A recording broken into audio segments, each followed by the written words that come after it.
Deep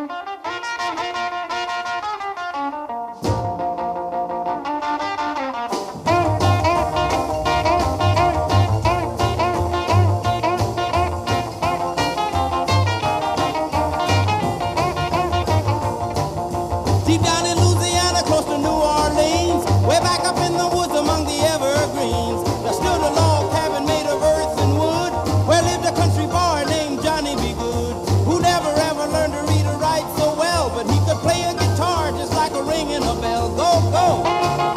Go, Johnny, go, go! Go, Johnny, go, go! Go, Johnny, go, go!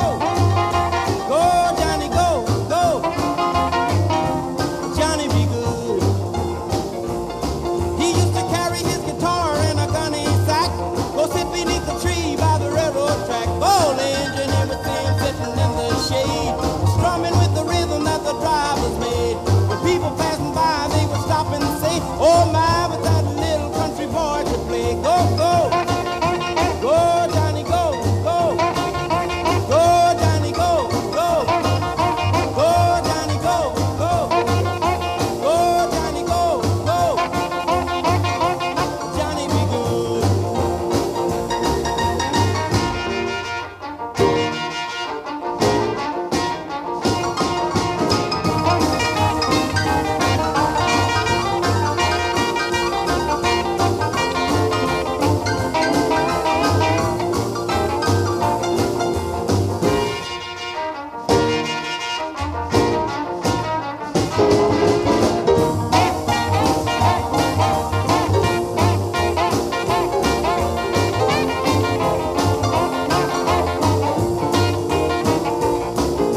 His mother told him someday you will be a man, and you will be the leader of a big old band. Many people coming from miles